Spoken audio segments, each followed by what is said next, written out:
ಇಂದೇ ಡೌನ್ಲೋಡ್ ಮಾಡಿ ಮತ್ತು ನಿಮ್ಮ ನೆಚ್ಚಿನ ಶೋಗಳನ್ನ ಆನಂದಿಸಿ. ಎಷ್ಟು ಭಾರವಾಗಿದೆ? 1,000 ಹೊನ್ನಿನ ವರಹ. ಹೌದಾ? ಬಹಳ ಸಂತೋಷ. ಅಮ್ಮ, ನಾನು ಮಾಡಿದ ಕೆಲಸಕ್ಕೆ ಸಂಬಳ ಅಂತ ಅವ್ರು ಹೇಳಿದ್ರು. ಆದ್ರೆ ಇದು ಸಂಬಳ ಅಲ್ಲ. ಗುರುಗಳು ದಂಪತಿಗಳಿಗೆ ಕೊಟ್ಟಿರೋ ಉಡುಗೊರೆ ಅಂತೆ ನನ್ನ ಭಾವನೆ. ಇದನ್ನ ಸಂಬಳ ಅಂತ ಭಾವಿಸಿದ್ರೆ, ಯಾಕಂದ್ರೆ ಮುಂದಿನ ದಿನಗಳಲ್ಲಿ ಹೆಚ್ಚಿನ ಸಂಬಳದ ನಿರೀಕ್ಷೆ ಮೂಡುತ್ತೆ. ಕಡಿಮೆ ಕೊಟ್ರೆ ನಿರಾಶೆ ಆಗತ್ತೆ. ಅದಕ್ಕೆ ಆಸ್ಪದ ಇರಬಾರ್ದು ಅಂತ. ಗುರುಗಳಿಗೆ ನಮ್ ವೆಂಕಟನಾಥ ಅಂದ್ರೆ ಬಹಳ ಪ್ರೀತಿ. ಮಠದ ರಹಸ್ಯವಾದ ಕೆಲ್ಸಗಳಿಗೂ ಇವನನ್ನೇ ನಂಬ್ತಾರೆ ಅಂದ್ರೆ ಸ್ವಲ್ಪ ಮಾತೆ. ದಿಕ್ಕೆಟ್ಟು ಬಂದಾಗ ನಮಗೆ ನೆಲೆ ನೀಡಿ ಗೌರವದ ಬದುಕು ಕಟ್ಟಿಕೊಟ್ಟವರು ಅವರು. ದೇವರ ಮುಂದೆ ಸೇವೆ ಮಾಡಿ ಸೇವೆಗೆ ಪ್ರಸಾದ ಪಡೆಯಬೇಕೇ ಹೊರತು ಕೂಲಿಯನ್ನಲ್ಲ. ಸೇವೆ ನನ್ನ ಧರ್ಮ. ಅವ್ರು ಕೊಡೋದು ಪ್ರಸಾದ. ದೇವರು ಮತ್ತು ಭಕ್ತನ ನಡುವೆ ಸಂಬಂಧಗಳಿದ್ದರೆ ಮಾತ್ರ ಸಂತೃಪ್ತಿ. ಆಹಾ, ಮುತ್ತಿನಂಥ ಮಾತು. ನಿನ್ನ ಬಂಧು ಅಂತ ಹೇಳ್ಕೊಳ್ಳೋಕೆ ನನಗೆ ಹೆಮ್ಮೆ ಆಗುತ್ತೆಪ್ಪ. ಬಂಧು ಅಷ್ಟೇ ಯಾಕೆ ಭಾವ, ನೀವು ನನ್ನ ಗುರುವೂ ಅಲ್ಲವೇ? ಒಟ್ನಲ್ಲಿ ಗುರುಗಳು ಸಂತೃಪ್ತರಾಗಿದ್ದು ಸಂಪನ್ನವಾಯಿತು.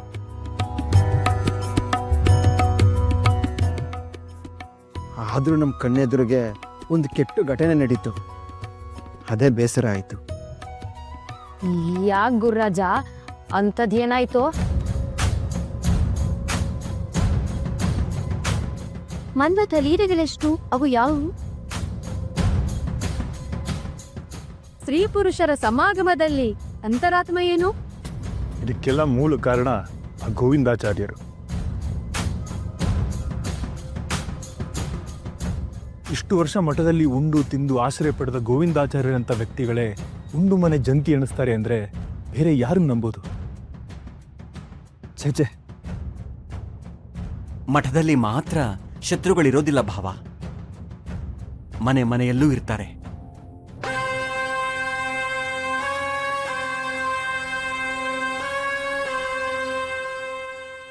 ನಮ್ ಜೊತೆ ಇದ್ದುಕೊಂಡು ನಮ್ ಜೊತೆಲೇ ಊಟ ಮಾಡಿ ನಮಗೇ ದ್ರೋಹ ಮಾಡ್ತಾರೆ.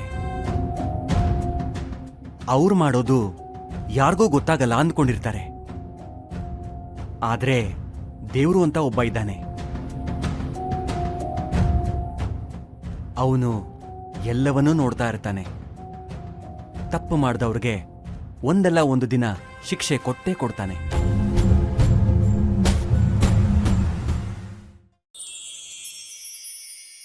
ನೋಡಿ, ನೀವು ಕೇಳಿದ್ದನ್ನೆಲ್ಲ ಕೊಟ್ಟಿದ್ದೀವಿ. ಮತ್ತ್ಯಾಕೆ ನಮ್ಮನ್ನು ಕೊಲ್ಬೇಕು ನೀವು?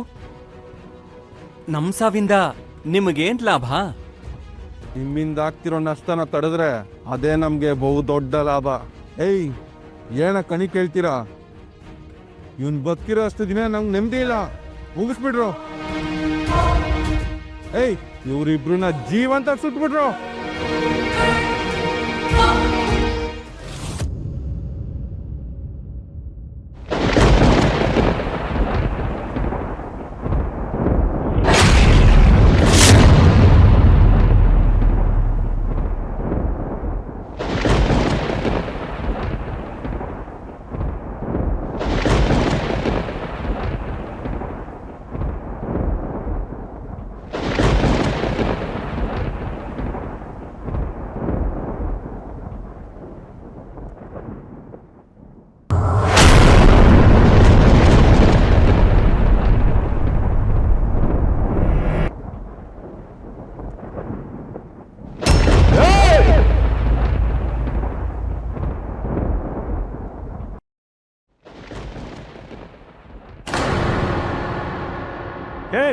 ಯಾರೋ ನೀನು? ಭೈರವ, ಕಾಲ ಭೈರವ. ಇಲ್ಲಿಗೆ ಯಾಕೆ ಬಂದೆ? ಅದನ್ನೇ ನಾನು ಕೇಳ್ತಿದ್ದೀನಿ.